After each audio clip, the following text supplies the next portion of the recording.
guess you could, potentially bring that into mid, but not really expecting it. Anyway, take a look at what we're going to get from Saudi Arabia here. As far as the bans are concerned, another Zoe ban, and last draft I sort of theorized that might be a target ban against Dynamo, but now Dynamo's not even in there, so I don't know, maybe they didn't get that memo, or they just don't want to play against Zoe. Either way, yeah, they don't want to play against Skarner again.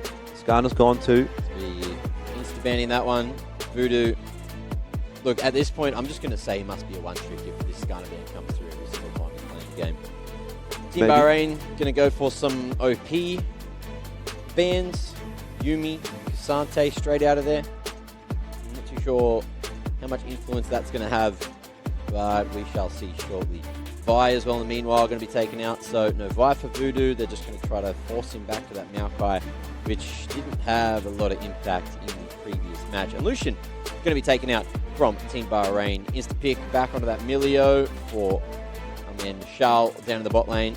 Mimic definitely has it a Felios open unless it gets picked right now from Team Bahrain. But where are Bahrain going here? Well, their immediate response to seeing that Milio was to lock in Blitzcrank, lock in Maokai, and they could very much go for the same again. I don't mind the Blitzcrank pick straight up, right? Like, they had a pretty good lane down in bot, Mac. Let's be real. If the rest of the game was even, like, they were to an extent ahead. They were to an extent winning their lane. It was just very difficult to get much of value done because everywhere else was in such dire straits. So far, don't mind the draft from Bahrain. I don't think these were the points where you kind of have to change things up. It's a replay. We're getting the exact same things. Only can't. We going. Felios locked in again. So Mimic, we know that he's deadly on that one. Voodoo going to be forced on the Maokai.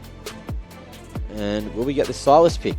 Are we going to see Only can't run it back completely? 4 seconds. Are we changing it up? Oh, we will be. Nidalee going in the jungle. This is going to be a fun one. Yeah, this is, this is just screaming, I want to take fights, isn't it? Yep. Ajwad. Gank City. Liked what he was able to do on the Viego earlier. Very much seems to like to play that style of jungler. He's got the Rek'Sai in the pocket there as well. True. So just wants to get into the mix and take some early fights and have a bit of fun, have a bit of a brawl. Nidalee fits in that department nicely. We do have the exact same draft so far on the other side of the field. The Kai'Sa getting picked up again. So I'm really interested to see what happens in the top and mid selections for Bahrain right here. I mean, look, I don't know that the Annie necessarily was an issue, but getting so far behind that early on in the piece is kind of what made that difficult Certainly doesn't to make work. So I do think the Annie is definitely still an option. GP, I felt largely was dependent on the fact that we got such a strange selection of champions on the top side of the map from Saudi Arabia, and might not necessarily have been a go-to for Fun, who, so far in this event we've kind of seen leaning towards the tankier choices, the likes of the Sion. Maybe that's where he has a little bit more comfort. I guess we'll find out. Syndra out of there, so's Fiora, so's Ornn, so's Ahri. So similar bans. There's the Sion. Sion coming through, and we might see that one going mid, we might see it going to top. Who knows at this point? But what is going to be the answer for Team Saudi Arabia? Mimic. What's he locking in? We've got mid open. We've got top open. Well, it has to be a pretty safe choice for them to go into this top lane, right? They want to feel like they can dominate that top lane. Pantheon. And Pantheon, I mean, I suppose you can flex that mid or top.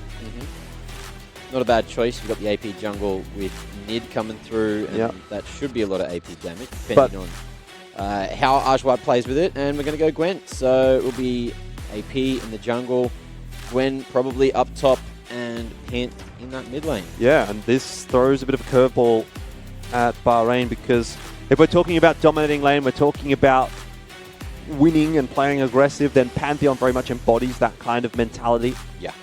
He's very much hit level 2, hit level 3, all in, trying to get a kill. Hit level 6 and appear anywhere on the map. Enjoy your skirmishes. Globals. Good ults all around. And it's the Cassiopeia to answer. So, how's Cassio go in to our boy Pink?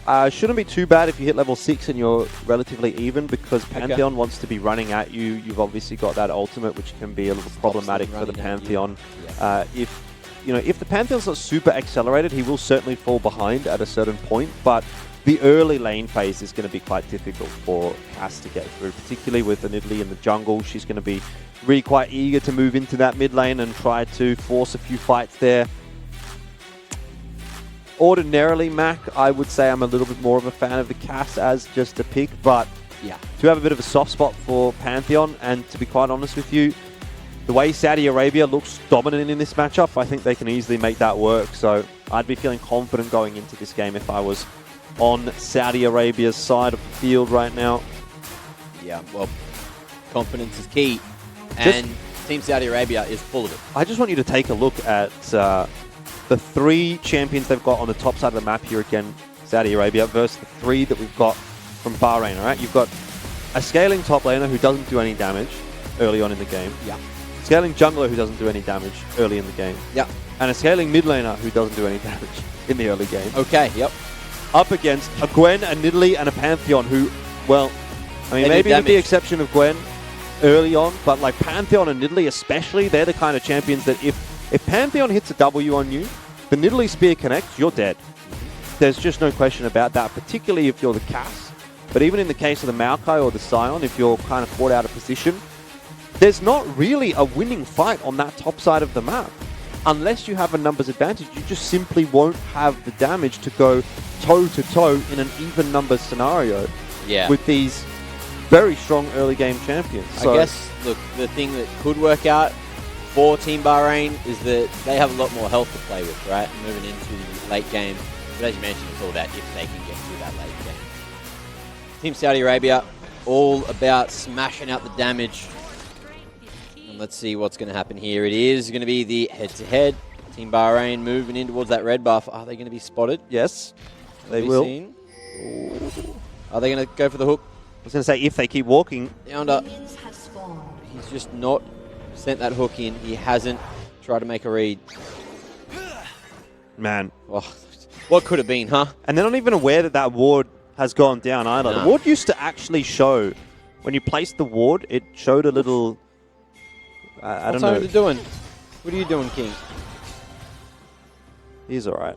But when you used to place a ward in a bush, and you were on the other side of the bush, you could kind of see a little bit of movement out of the bush. But that doesn't happen anymore. So they don't actually know that this bush is warded. And in this case, that was actually a good dodge. That was actually a blind dodge from Mimic and Michelle. Mechanics on point there, and, well, this is not fun at all. This is actually really nice. I actually really like that from Saudi Arabia. Zoning Panda and Onda away. Yeah. There's just nothing you can do in that early fight. If you miss your hook as Blitz, you are not a champion anymore. And even if you do hit your hook as Blitz at level 1, you're kind of not a champion. Yeah. You don't there's no follow-up. All you can do is auto. He's got an incredibly slow auto attack. It does no damage. So Mimic and Michelle definitely have the stronger level 1. As far as the level 2 is concerned, maybe that's a little bit different. Gashi taking those aggressive fights, but I want you to keep in mind, Mac, the fact that Gashi has already used 3/4 of the mana. Yep. And Onikan still has a biscuit, still has a refillable pot available, and also has Gashi down to half HP, also has Ignite. So this is almost kill range. If Onikan hits level 3, it's kill potential right there. Yeah, Ignite's on him. Chasing him down. Onikan catch him up. That is kill. Yep. And that is blood, and it's first. That is just so... That's so Pantheon. You know what I mean? Like, that's so telegraphed. That's exactly what he wants to do. You can't be, as the Cass, in a position to allow that to happen. Yeah. You played a bit of Panth for a little while, didn't you? Yeah, Pantheon support, but it's the same mentality. When you go into lane, you're just like, I hit level 3, I'm going to fight. A little bit over-eager here. The TP does come through. Rusty was having a bit of a yarn about this yesterday. Sometimes you're playing in the lane with the Ignite versus the TP. Well, the thing is, Jordan, the fights have started, so they're going to be going for the next 17 minutes. I'll just stop talking then. Yeah, that's essentially where we're at. Yeah. What's going on? Panda having to pop that pot and hoping that they can stay in lane for as long as possible. In the meantime, Michelle It has been taken out of the equation, so it is going to be a lot of solo XP for Mimic. And they have gone on to him over towards bot to the look of it. Looks like it's going to be... Oh, wait, where'd Mimic go? Mimic died. He died. Okay, so they did jump on him. Yeah. So Ajwa doing as was expected and getting pretty aggressive in that jungle. Replay. So here we go. This is what went down. Oh, what? Oh, that was a classic hook. Just threaded that one straight past the cannon minute. Yeah, sometimes the hook mechanics are a little bit weird because they have like a little V on the end of them and they can kind of like go around a creep and it sort of prioritizes the champion if that somehow connects in. It's like the geometry of it. It's a little bit too in-depth to kind of get into right here in this discussion, but suffice to say, sometimes when you see those kinds of hooks, it's just because of the way the hitbox is shaped. I've definitely seen some questionable Nort hooks in my time. Yeah, Nort's a really egregious example of it. Onikan doesn't have the stacks up right here, but if he can hit a W onto Gashi, then that opens up the door for a free spear. So much damage, and there's no living from that one. Gashi just doesn't have the movement speed. Is the exact example of what I was describing when we were going into draft there, and I was saying, if you're the Cass, the Pantheon W's onto you, that spear connects, you are dead. There is no doing anything about that. Talk to me about like the map. Talk to me about this T1 at mid. How far away from it can Cass go before it's danger territory? Well, it kind of depends on where the Nidalee is, right? If you have information on where Nidalee is, then you can probably play somewhere in the middle of the lane. But if you don't know where Nidalee is, you can't be progressed at all because Onikan's just going to chase you down. Speaking of chasing, it's going to be going back the other direction. Looks like they are going to try to feed that Cass, which they will. So it is at least answered by something. Yeah, but still quite substantially behind on the CS. Yeah. Still, almost pretty close, considering how deep we are into the game. Yeah, and Gashi's almost hit level 6, which will alleviate some of those issues. Damage being done here. Mimic just perma-shoving this wave, trying to get those plates in the back pocket. And it looks like we aren't going to see the reset come through. Good vision. Team Saudi Arabia are hoping that they can maybe pick something off here. Of course, you can see Ajwad starting to rotate in towards that bot lane, looking to potentially work on a gank. Once again, just an incredible gap up in that top lane starting to form. He's going mid. 20 CS already. Gashi, Onikan doesn't have flash. So when you've got the flash ignite available on the Pantheon, your kill threat is just so high. But when you don't have the flash, you know, you obviously do have to have quite a close range engagement. Yeah. Well, they're thinking about it. Spear not going to be able to be threaded through the Winions. Ajwad is happy just to run back, find this blue buff. Now it has spawned. The thing about Pantheon is that, at least I think, I find he's an incredibly telegraphed champion. Like, it's always pretty obvious what he wants to do. Yeah. So if you let him do what he wants, then it's kind of on you. I feel like it's kind of your fault at that point. And in this case, this would be Wufo's fault if he dies here. Gets a little bit greedy for those tower hits, but gets out okay. And starts to heal back up with the refillable potion. Farming this wave. Yeah. Looking to shove it. Probably looking to go for the reset off the canyon. Cannon. And there is a cannon in the top lane, though. Already. Canyon in mid, rather. As well. Seemingly starting. Gashi is online with that ult now. Has it to play around. You can see that Ajwad is lurking, but won't be able to find it. Happy just to turn the attention over towards the scuttle. Get that free vision. Get that free gold. And over towards the top side, Fun. He is now going to be the target. Ajwad going to be going 1-for-1 with Kim. Wufo looking to come through and find this kill, but who's it going to go to?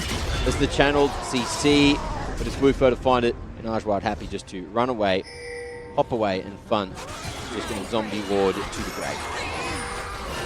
Yep, nothing to be done up there in the top lane for Fun. Wasn't getting out of that one. You cannot escape a Nidalee once she's got your tail. There's another nice hook from Onda. That one in. Onikan doing huge damage. Panda might escape here. Nope. No. Spear's still there. A little bit of range for Onikan. Yeah, that was that almost felt like it was a bait from Michelle. Sometimes the best way to force a fight is getting hooked. Yeah. And would have been aware that Onikan was on the rotate down. So level 6, already the impact there from the Pantheon. Not so much the case for Cass.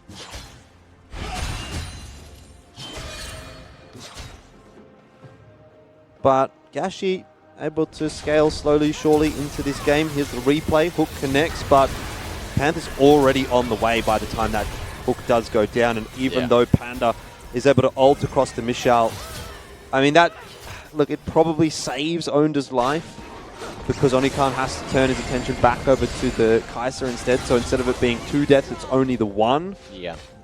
But it's still a losing trade. Looking to set up a lane gank here, and there's enough space around these minions. Onda, I have no idea that this is happening, but he is using the back to spot Voodoo out. I think he just walked and was just barely spotted on that ward. Voodoo's still barely able to activate. He will have that Nature's Grasp online, but how's the angle? Hanging around. Team Saudi Arabia not fully aware that this is going to be happening. They think with the back from the blitz, it's not going to, and they're just going to go forward on the Panda instead. There goes the damage source straight under the tower, straight to the grave, and Voodoo not too far behind him will soak a lot of damage. And they're thinking about going for it, but that tower plate, of course, is still just juicy as ever. Yeah, if the spear would have connected, maybe we would have seen Ajwad try to go for it. Voodoo's kind of close to execute range. Yeah. But ultimately, they just take that small advantage, that small lead, and continue to compound it. Still the gap about 30 CS. So Fun has found a way to somewhat stop the bleed in the top lane. But we are headed in the same direction as the previous game, where Wufo is just going to be an unkillable monster. Particularly with Gwen. Like, Gwen's just one of those champions that when she gets ahead, it's very difficult to deal with. Obviously, Gwen is immune. Bit of a meme these days. Onikan, he is very low, but still looking for an angle. Gashi doesn't have too much mana, so Onikan can feel confident.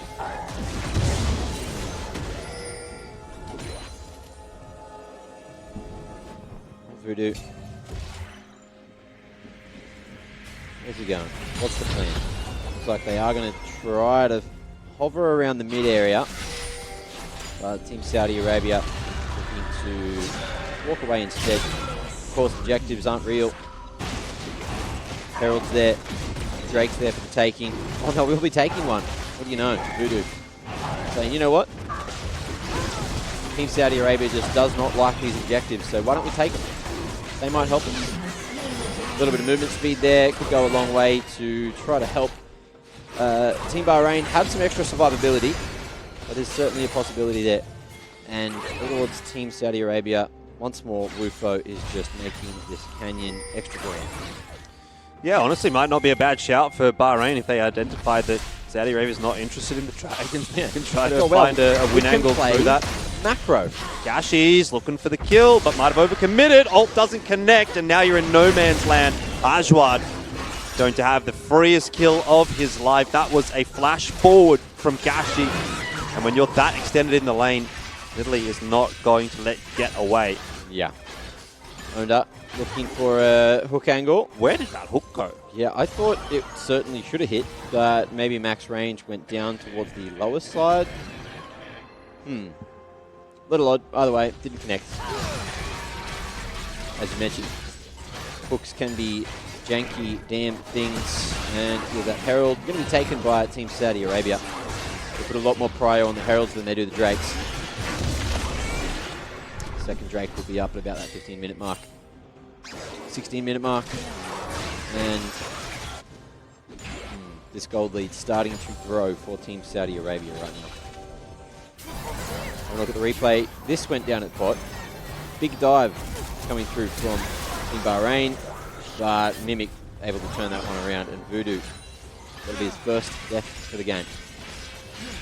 Might not be his only death for the game, Mac. It's certainly headed in that direction again for Bahrain. This is looking like a quick, clean, and easy 2-0 for Saudi Arabia.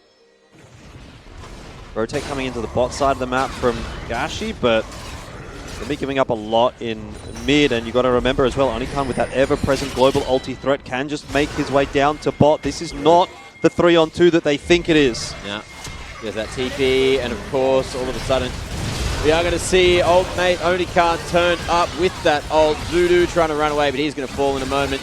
He's got a minuscule health remaining. However, no, he won't be able to get this one. So there's that mop-up. Just as you were talking about, 4 players from Team Bahrain all falling simultaneously. Fun going to try to answer with any kind of objective pressure. And he's managed to find at least 1 plate there. Won't be able to get the second, or he might, but doesn't have the wave to play around. Bot T1 about to fall now for Team Saudi Arabia, and that's going to be a beautiful bit of gold in the bank.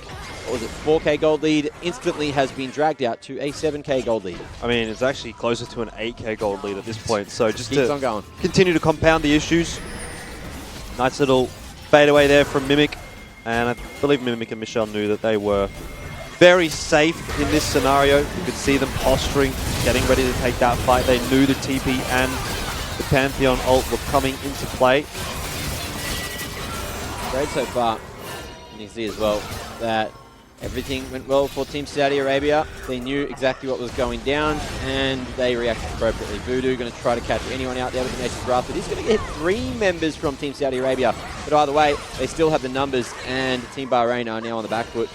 Big Gashi hoping we can just dodge as much of that poke damage as possible.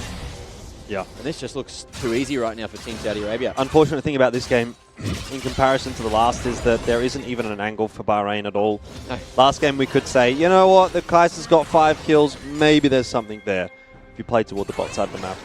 But in this game, every lane is behind, jungle is behind, and they're behind by a massive margin as well. Not only that, but they don't even scale into this game either. I mean, Cass, she's pretty solid later on in the piece. Zion and Maokai are going to get quite beefy. But, I mean, quite beefy versus a Felios and a Gwen? I'm not so sure about that one. And look, Saudi Arabia do have some champions that are going to scale quite poorly into the game. Pantheon doesn't, you know, he's not the kind of champion that you necessarily fear late on in the game, but he's still going to be a really good stun bot, and he's able to survive quite long into the fights with his E as well, so he's still going to find some value later on, even if this does progress to somewhere in the realm of 30 minutes, which I'd be very surprised if it did. So basically the TLDR of all that, Mac, is I don't see any chance to come back into this one for Bahrain. Thanks for that. You're welcome. Red team's turret has been destroyed. That's why I love you. Now, bot T1 has gone down, and bot T2 is certainly in trouble. Fun, even though he can press a button, he can live a little while, but is it going to be enough for the rest of Team Bahrain to rotate across? Ionda here, Voodoo here, but where's the damage, Jordan? Onikan, I think, is looking to take a fight down in bot. I saw an on-the-way ping. Yeah. Has Flash, has Ignite, has Gashi without a Flash, yep, and also somewhat overextended, no mana. Oh, there's that ult baited out, but I don't think Onikan is too worried about it. We'll walk the other direction. Well, saw that TP coming through, decided, who is it? Fun? Yeah, I've still got this. Either way, that forces the TP out, it forces the ulti out, and now you take a little bit of a more prolonged fight with Ajwad on the way. Have they overcommitted? Well, Panda very nearly goes down straight away. Ajwad wants him, goes for the flash, really wanted it, and that's going to be the full shutdown. So, an answer for something. I think that was a 1K shutdown as well. It was. Ooh, that's a lot of money. Panda now going to try to get back to base, heal up and bite. Saudi Arabia just getting a bit too big for their boots. The reset is in from Cash. She's TPing back. Saudi Arabia's jungle is dead, and they start the Drake instead, knowing full well that Team Bahrain are right here. Wufo wants to fight this one. Gwen's immune. Gwen jumps over the wall. Gwen can't be hit no more. So, looks like the Mountain Drake could be picked up here, but we are going to see an attempt back in. Full heal. Onikan going to be coming in with a whole bunch of damage.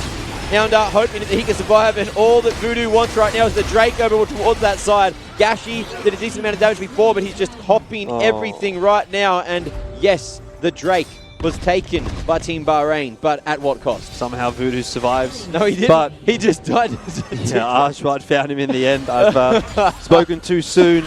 That's just maximum disrespect from Saudi Arabia. Like you say, Mac, their jungler dies, and their immediate response is, you know what? We're going to start the dragon. We're going to hit the Drake finally. We don't need a jungler, huh? You want to fight? Let's fight, huh? And it just goes to show you how little control of this game Bahrain really has. Yeah. Mimic. He'll fall there. But it's a 1-for-1 trade. Panda down. Team Saudi Arabia on the back foot. I don't feel like they need to be, but they're just going on an adventure. Yep. Take a replay of that last fight. The way that Mimic and Michal were positioning was ludicrous. Like, they did not care. They just knew how strong they were. If you ever see an AD carry and a support playing like that when there's 4 players standing right next to them from the other team, then you know something's up. Yeah. Just a lack of respect. Another kill onto Ajwad while we were watching that replay.